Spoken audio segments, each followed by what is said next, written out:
The higher the tariff, the more likely it is to have them come into the higher the tariff, the more you're going to put on the value of that piece, those goods, the higher people are going to have to pay in shops. What if I told you that the largest aircraft manufacturer in the US was on the verge of collapse, not because of accidents, technological failures, or even competition, but because of its own politicians?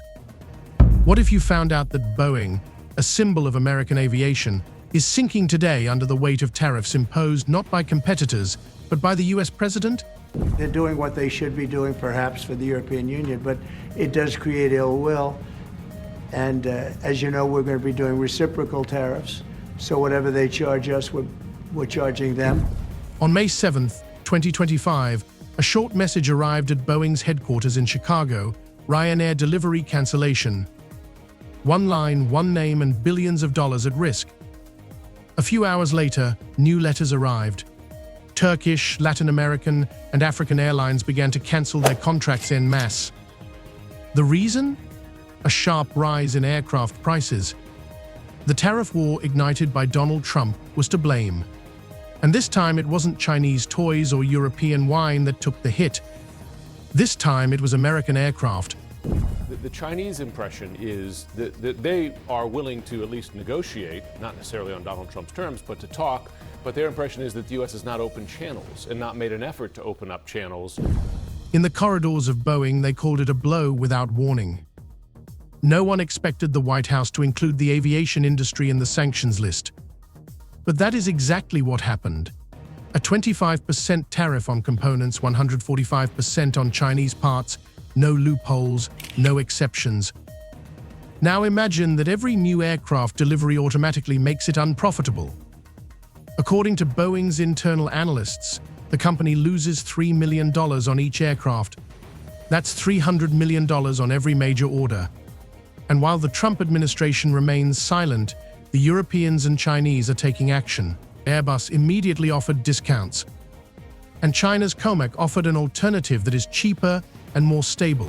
Surveys like the Michigan survey, consumer sentiment, and it's a really worrying number because at some point these sentiment surveys feed into hard data of real consumer spending, and we know this from history and precedent. That's what happens. So when we see a number as bad as this one, it is only a matter of time, unless anything else changes that would suddenly make people more cheerful. Look at that chart. I mean, just look at it. Unless people suddenly become more cheerful, why would this not translate into spending? You see, that consumer lab, the lab from Yale, that number of 4,700, that is providing you don't start substituting goods. Now think about this. If Boeing, the flagship of American engineering, is falling apart because of internal decisions, what will happen to the rest? This is no longer a question of politics. It is a question of survival. Inside the company, it's chaos. Factories are freezing hiring, small suppliers are declaring bankruptcy, and engineers can't find replacements for rare earth materials that are now blocked by China. One contractor in Texas who has worked with Boeing for over 30 years said, "If this goes on for another month, we're done." In other words, pre-substitution, if we just continue as we are now. But of course, people will start to substitute. They will find other goods. And as the Christmas Tree Association said a moment or two ago, it's going to be very difficult to find substitution of many things that we currently get from China. And while American airlines from FedEx to Delta are sounding the alarm, the White House responds with one sentence: if Boeing can't do it, someone else will. Who exactly? Airbus, COMAC. While Boeing remains silent, they are gaining momentum. This is not just news from the world of aviation. It is the beginning of the possible end of the American aviation industry. Want to know how one decision by Trump has put tens of thousands of jobs at risk, disrupted international contracts, and could permanently change the civil aviation market? Stay with us now. You'll find out what they won't show you on TV. Yeah, you'll be surprised just how much we get exclusively from China. And Jim, I'm really curious to get your perspective on the White House's handling of this situation. Not so much the tariffs that have been announced, but this reporting that the White House, that officials have made clear to Beijing that they want Xi to ask for a call with Trump. It didn't start with fire and brimstone, but with silence. On May 7, 2025, an internal memo marked priority landed in the mailboxes of Boeing executives. The subject line contained just 2 words: Ryanair withdrawal. The content was brief, even dispassionate, but the consequences were enormous. Europe's largest budget airline, one of Boeing's main customers, had just suspended all future aircraft deliveries. Not because of engine failure, not because of safety issues, because of the price, more precisely, because of the tariffs. The temperature at Boeing's headquarters in Chicago plummeted. In less than an hour, the financial team calculated that freezing the contract with Ryanair could affect the company's annual revenue by more than $1.2 billion. But even that was an optimistic forecast, because Ryanair was not acting alone. Well, when you look at the kind of input Musk has been having into politics, there has been some polling done which suggests there is a strong dissatisfaction with. By noon, 3 other airlines had sent similar notices. A Turkish airline demanded an immediate review of the contract, citing unforeseen changes in US policy. A Latin American buyer demanded a payment deferral. And an African national airline sent a terse letter: "We are suspending all negotiations with Boeing indefinitely." Inside the company, Boeing's top management began to panic. Not only because of the cancelled orders, but also because of the political rhetoric being used. These were not typical disputes. These were clear signals sent directly to the White House. Rumors had been circulating for weeks about President Trump's plans to raise tariffs. But many believed or hoped that the aerospace sector would be spared. That illusion was shattered in an instant. Right now, 145 going up against 125. These are the tariffs between the world's 2 biggest economies. And here's another number, 4,700, or about $400 per month. That is how much more money Yale's now estimating, the Yale Budget Lab, that President Trump's tariffs are going to cost average households each year. And with just hours left in trading, the Dow right now. The real blow came not from competitors, but from allies. Canada, Germany, even South Korea, all countries with long-standing relationships with Boeing as suppliers, suddenly began suspending contracts. A major aviation company in Hamburg refused to deliver software modules without an explanation of the tariffs. A Japanese electronics manufacturer cited a little-known trade clause to terminate a $200 million contract. In Wichita, Kansas, Boeing engineers were tasked with identifying all components subject to tariffs and finding us replacements. The result? Nearly 40% of the catalog had no acceptable alternatives. One executive muttered, "We're now building airplanes on sand." The roots of the crisis can be traced back to a White House briefing 3 weeks ago, when President Trump announced what he called Phase IV of protection. In his speech, he promised to impose 25% tariffs on all imported aviation-related goods, with no exceptions, not even for American companies. According to him, the goal was to take back the skies. But for Boeing, this was more of a direct hit than a patriotic policy, even before May. CEO Kelly Ortberg remained confident in public. In January, he told Reuters, "Boeing is a jewel of American manufacturing. These tariffs will be directed against our competitors, not against us." But that confidence crumbled when reality set in. The tariffs were a blunt instrument, and Boeing was the first to bleed, not Airbus or Comac. We shouldn't be surprised with all that's coming out and all the worries about tariffs. It's not just that, it's the complexity of everything else as well. The changes within the federal government, the worries about job losses, the worries about a slowing economy, higher inflation, and eventually you get these... Behind closed doors, Boeing's boardroom turned into a war room. Emergency meetings continued late into the night, and Ortberg demanded answers. Could the lawyers find a loophole? Could lawmakers make an exception? Could Boeing simply cover the costs temporarily? The answer to all 3 questions was a resounding no. The tariffs were designed to be impossible to circumvent. Worse, internal leaks showed that the administration had completely ignored Boeing's lobbying. The company had become collateral damage in a much larger geopolitical game, and the markets took notice. Boeing's stock fell 12% in 3 days, bonds fell in price, and on Wall Street, people began to talk about the unthinkable. What if Boeing lost its position? Lived in China. You've covered China for some time now. As we're looking at this question of who's going to blink first, with two very different political systems, what is your gauge on this? Well, different systems, listen, one's a democracy, one is not. One's a single-party state, very much not a democracy. But China does have politics, and Chinese leaders do not want to be seen, we were talking about this yesterday, I believe, do not want to be seen as capitulating to America. That is not good politics for a Chinese leader. Outside the financial towers, the consequences were even more severe. In Charleston, the Dreamliner plant cancelled all overtime. In Everett, the production line stopped because Chinese titanium didn't show up.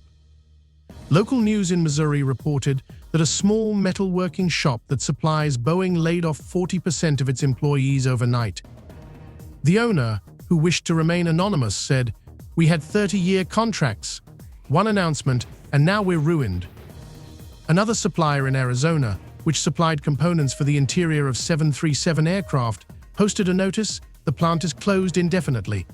Washington is to blame." But it's also an opening to say, okay, we're capping this for now, and that perhaps offers a way forward that we could begin talking about how to bring these down. While Ortberg struggled to cope with the collapse within his company, the international community reacted with fury. France called the tariffs economic sabotage. Germany said it was an act of industrial aggression. Retaliatory measures followed. The EU published a list of countermeasures worth $100 billion. Civilian aircraft, long considered untouchable due to their strategic importance, were now in the spotlight. Boeing aircraft would be taxed upon entering any EU country. Lufthansa leaked information that it would freeze orders for wide-body aircraft until stability was restored. Air France hinted at a complete switch to Airbus to expand its fleet in 2026 to 2030. Behind the scenes, Emirates has already resumed negotiations with Toulouse to allow that. So now you have the U.S. president say, well, I'm not going to open those channels. China has to open them first. It's kind of ridiculous at the end of the day because you are playing with the interests of American consumers, Chinese consumers, et cetera. The other point I would make about China's reaction today in not quite meeting the U.S. tariffs, 145% U.S., China goes to 125. And in Xi's statement, he says, we're going to 125 in response. That's as high as we're going because this is getting a little ridiculous, right? And that's both a signal to say we're not going to get caught up in this tit for tat to the degree that the president is. The reaction in the U.S. was no less harsh. United Airlines and FedEx sent emergency delegations to Capitol Hill to request intervention. They argued that the tariffs would not only increase the cost of aircraft, but also affect the entire tourism and logistics industry. Ticket prices could rise, freight rates could skyrocket, and worse still, domestic airlines could simply turn to foreign manufacturers. This was a real danger, not just the loss of contracts, but the loss of the market itself. Internal United memos showed that they had already contacted Airbus for preliminary price agreements. A frightening quote from one of the airline's executives was leaked: "We are not abandoning Boeing, but we are preparing for it." Well, if they did fall on deaf ears, but it's just the latest example in the really day by day, the deepening trade war that is underway between the United States and China. Yes, we are learning that U.S. officials privately behind the scenes urged China to not retaliate. In fact, the Treasury Secretary Scott Bessent has been saying that publicly all along, warning countries to not retaliate. Well, those warnings have fallen on deaf ears, particularly with China, as they raised their tariffs to 125%. The question now is which side is going to blink? And just when it seemed that things couldn't get any worse, the situation deteriorated. Reports emerged that China had imposed restrictions on the supply of rare earth elements, which are critical for flight control systems. These materials, which are virtually irreplaceable in the short term, suddenly disappeared from Boeing's inventory plans. Production schedules were disrupted. A key aircraft production program was postponed indefinitely. Engineers warned of a chain reaction of system failures if replacements could not be found. Boeing's management rushed to stabilize the situation, but it was clear that this was not turbulence. This was the peak. During an unusual board meeting, one Boeing executive reportedly said, "We've gone from being America's ace to its pawn." The words spread through the company like wildfire. By the end of the day, the fear was no longer about profits, it was about survival. Boeing was being squeezed from all sides, international customers were leaving, suppliers were going bankrupt, and Washington remained indifferent. One employee close to Ortberg described the mood as a corporate positional war. Another put it more bluntly, "If this continues for another quarter, we'll be lucky to stay in the air." Up. You're seeing that swing here going into the afternoon, up almost 650 points. But it was up and down there throughout earlier in the day. With us now, we have CNN business editor-at-large Richard Quest. We have CNN chief national security analyst Jim Sciutto as well. Richard, a key economic gauge, the consumer sentiment now at its second lowest level on record, going back to 1952. Why? So, as Boeing's once iron grip begins to crumble, one question echoes throughout the aviation world. Is this the beginning of Boeing's fall from the sky, not because it crashed, but because it was grounded by its own government? Kelly Ortberg didn't sleep that night. By dawn, he had drafted a confidential memo marked for the board only, describing what he called a two-front collapse, customers on one side, suppliers on the other. But even that phrase couldn't capture the full scale of what was happening.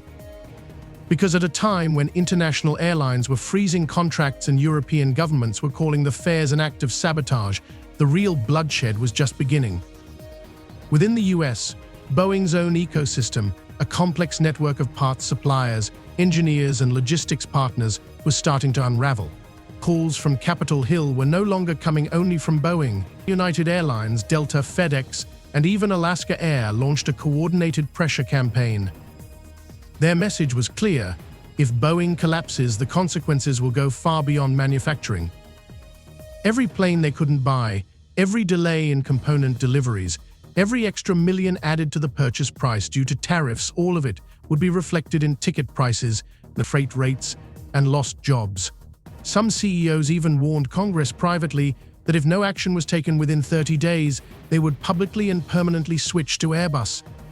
And yet Washington offered no help. Including Harley-Davidson motorcycles and Kentucky bourbon.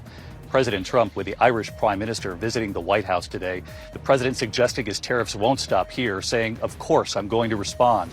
And tonight, right here, the new poll showing 56% of Americans disapprove of President Trump's handling of the economy. The number's even worse now on the president's tariffs. ABC's chief White House correspondent Mary Bruce leading us off. Today, President Trump side by side in the Oval Office with the head of the Irish government. And all this was happening against a backdrop of complete indifference on the part of the president. At a press conference, Trump uttered a phrase that stunned even skeptics: "If Boeing can't do it, someone else will." Behind the scenes at the White House, it was claimed that this was a planned provocation, a kind of flexibility test for American industry. But in factories, logistics companies, among investors and customers, these words sounded like a death sentence. Someone else? Airbus? Comac? Maybe? But it was Boeing that provided jobs, paid taxes, and shaped America's reputation in the skies. And now, according to one board member, the company was being sacrificed for the sake of a political symbol. A symbol of what? Power? Independence? Hardly. Because customers were already leaving. Ryanair cancelled its next 3 deliveries. Delta put its entire 2026 procurement cycle on hold. Lufthansa signaled that it would postpone orders for wide-body aircraft until fares were completely cancelled. There was no more talk of temporary turbulence; a commercial collapse had begun. At a closed meeting with investors, Boeing's CFO voiced the worst-case scenario. If the tariffs remain in place until the end of the year, the company's total revenue could fall by 10%. In the event of further escalation with China, this figure could rise to 20%. One of the directors whispered in response, "We are being sacrificed, and now it will cost thousands of jobs." These workers were already feeling the effects. People who had spent decades building American aircraft suddenly found themselves unwanted. systems engineers, machine operators, logisticians, they were all waiting for a letter from HR. Some had already received it. Some knew they would receive it tomorrow. But the main thing was that no one was sure anymore that Boeing would survive. Not because it had lost the competitive race, not because its planes had become worse, but because someone in Washington had decided it was time to protect America from itself. But instead of victory, a slow and humiliating retreat began. And while one part of the world watched in amazement, the other planned with relish how to fill the gap in the market. Airbus prepared presentations for Boeing's customers. China's COMAC was already requesting additional production quotas in anticipation of a flood of orders. And when Boeing finally tried to meet with the administration to seek a review of the tariffs, they were refused. Instead, according to insiders, a short reply was given: "This is your stress test." The only problem is that planes don't fly on political slogans. They fly on parts, on trust, on partnerships. And when all these elements collapse, the plane doesn't take off, it crashes.